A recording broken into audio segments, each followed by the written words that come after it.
Hello, Scorpio. Welcome to Creators on the Crest. My name is Stephanie, and this is your reading for March 1st through the 15th. Check out your sun, moon, rising, and north node for all the context and texture. Today, we're going to be pulling a card for the overall energy of your reading. We're going to be looking at your side of the energies and then the energies connected to you, and then how they dance and mingle in the middle.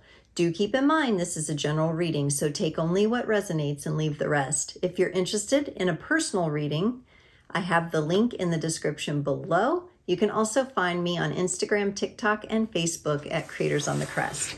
Okay, Scorpio, let's get going. Your energies for March 1st through 15th. The overall energies are going to come from the Rider-Waite-Smith deck, and this is the major arcana only. So showing us the overarching energy for you for March 1st through 15th. Wow, Scorpio, you got the Death card. That is you through and through. This is the card that is connected to Scorpio, and it isn't necessarily a card of death, necessarily like physical death. It can be a card of deep transformation. So we will see. We'll see what we get here, Scorpio. We're going to go ahead and pull some cards for your energies here.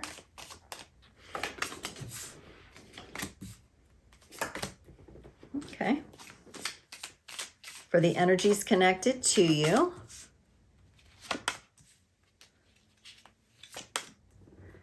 Okay, and for the energies in the middle and how they're interacting, yours and theirs, or the situation you're dealing with.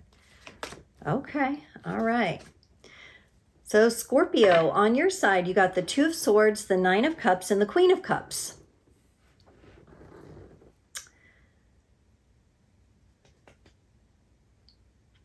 It appears, Scorpio, that you might be a little caught up in trying to figure something out. So it could be this connection. It could be something to do with this connection. It could be something that your partner or somebody you're dealing with is going through. You have actually, from what I can see, a good outlook on things, like emotionally and transformationally. You know that everything's going to work out just fine, and you have this kind of relaxed energy about it. You also have a deep understanding of the emotionalities of the situation, so you are definitely kind of in your element, which we saw in the overall energy.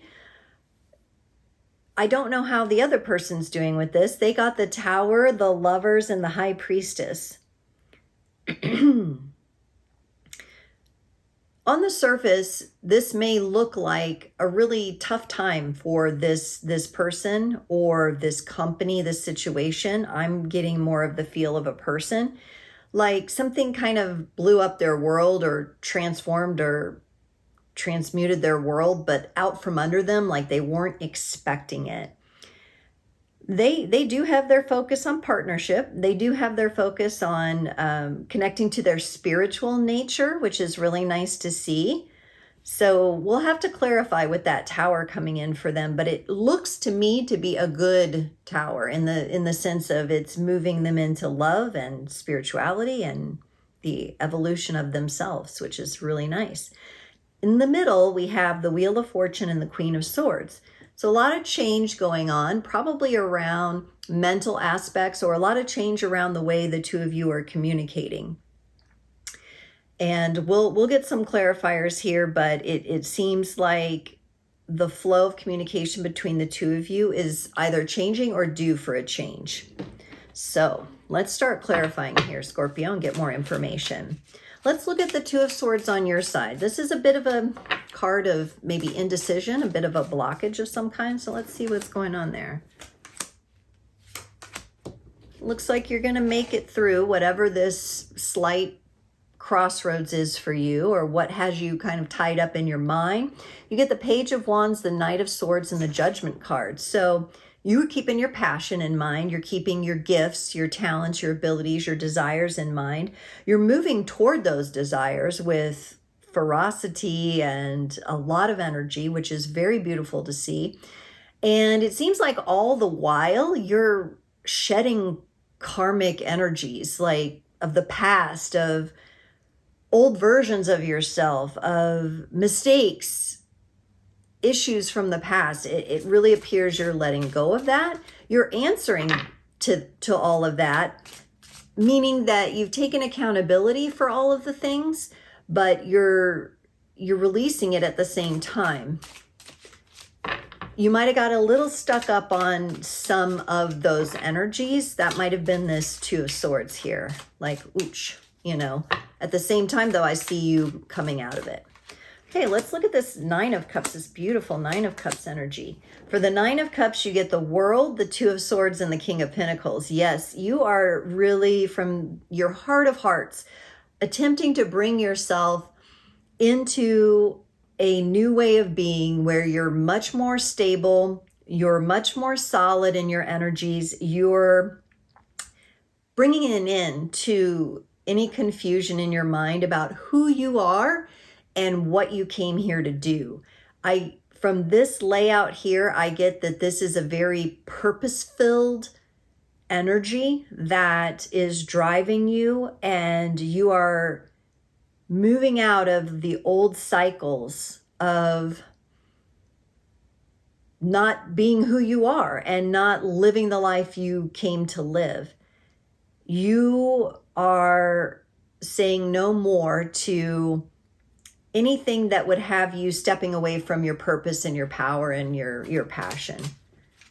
And you're letting yourself imagine and putting yourself in the energy of what it feels like to embody the life where you're doing everything you love to do, which is beautiful energy. You start with the energy first, and then it comes down into the physical. So I really like what you're doing here. You always amaze me with your ways of doing things, Scorpio. Okay, let's look at this Queen of Cups. For the Queen of Cups, we get the Four of Swords, the Seven of Pentacles, and the Nine of Swords.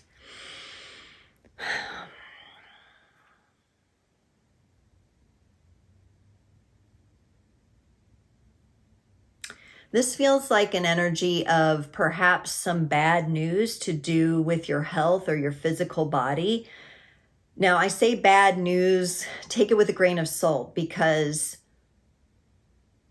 here in the United States, we're dealing with the Western medicine. Remember that you're always hearing the worst case scenario on everything. It's not that something you're dealing with is not serious, but I think you're looking for alternative ways to handle this news. It really brought you down at first, but I see you moving back into your cart. No, we're not shopping here. Into your heart of hearts, and almost like taking whatever news you got and saying, no, I don't want that. Let me fill up with what I know to be true. Let me go into my healing. And yes, this is going to cause some defeated kind of thinking, and it has caused that for me, but I'm not going to choose to nurture that. I'm going to choose to nurture my healing process instead. Again, awesome way to deal with those energies. Okay, let's take a look at this energy connected to you. What happened with this Tower here? What happened with this? Okay, they get the Justice card, the Page of Pentacles, and the Sun.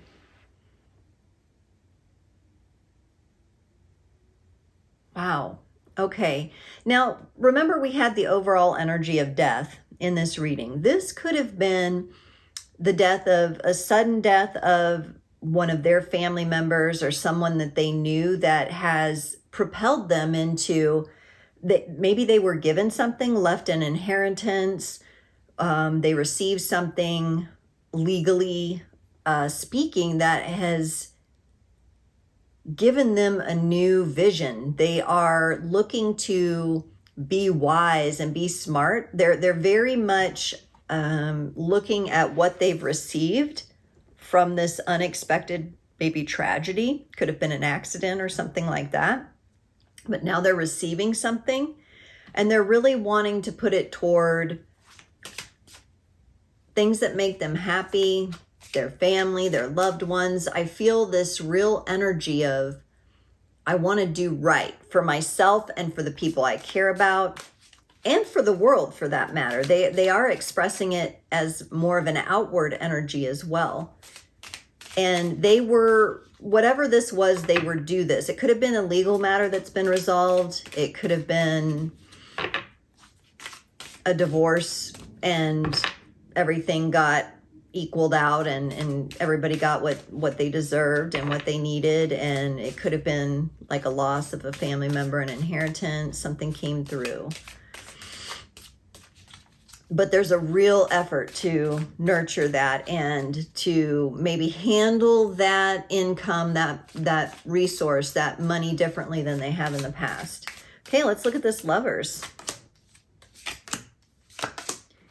All right, they get the Ace of Pentacles, the Magician, and the Five of Wands. Yeah, they're looking to have a more stable, brand new beginning, to be smarter with their money. I feel like maybe in the past, the two of you have had struggles together. There may have been some conflict, or there was conflict with somebody that they lost or from their past if it was a divorce. With the Lovers being here and the Five of Wands, which is a conflict card, I kind of see that it might have been a divorce or an old settlement of some kind, but something has come right and something has, you know, happened in their favor here. But they do have this element of they're moving slowly with it. They don't want to just be like, yay, I have all this and go blow it. They're wanting to make sure that they stay in the right energy with it now. Maybe there's children involved. They want to save for that plan. For the High Priestess, they get the King of Cups, the Page of Swords, and the Eight of Wands. Very cool. I feel like for your connection to them, whomever this is going to actually open up in their attention now that it's not on whatever was going on legally and that tower. They're really going to come quickly into giving you a lot of attention and giving you a lot of love. And this whole process for them has been very enlightening on a spiritual level. And I like how I see them coming toward you now with this. Let's look at the Wheel of Fortune here in the middle, how this connection is changing. Whoa. Okay. We got the Queen of Cups, the Eight of Cups, and the Lovers. Yeah, this is very much about both of you. The both of you are focused on love. The person connected to you is really focused on love and partnership. You're focused on love from a sense of filling your own cup, of having your own journey, but you're bringing that into the connection. And the both of you together are walking away from the past, from exes, from the energies of exes, ex-girlfriend, boyfriend, husbands, wives, friends. Whoa. Got a little excited there. Friends, the whole 9 yards. You guys are walking away from that. That's what's changing here, so that your sense of mastery around filling your own cup and their focus on partnership can come together in a beautiful way. Let's clarify this Queen of Swords. This is a more cold, strong energy. So let's see where's the love here. We got 10 of Cups, Page of Cups, and King of Swords. So there we have our power couple, you two. We have the Queen of Swords and the King of Swords together here with beautiful offerings of love, happiness, all through great transformation for both of you. Really something maybe more powerful on their side. Yours, energies you're used to dealing with, but you're moving through them nicely. And with that 10 of Cups, that kind of brings the rainbow, kind of brings the fulfillment feeling. So really nice energy there, Scorpio. Really nice, like, you know, after a storm kind of coming out fresh and things coming through and landing for both of you. Okay. Scorpio, let's get a card from the Whispers of the Ocean Oracle for the Scorpio Collective. And you all get 24. Love where you are. Use your sensitivity to know when to act. Connect your heart to your head when determining what you would like. There's the picture there. Okay, so love where you are, number 24. Contemplate your direction and trust what you are feeling. Being present in the moments when life is not ideal is not the easiest thing to do. It may feel frustrating to patiently wait for answers, which you guys have here, or process what has transpired. You may find you are consumed by past circumstances. You may be nervous about planning your next step. Tune in to observations, awareness, and heightened senses so you can move with grace and style. You are invited to be in this moment. Allow your intuition to guide you while you await your next step. Beautiful. All right, Scorpio, I hope you enjoyed this reading. Thanks for watching, and I'll see you next time.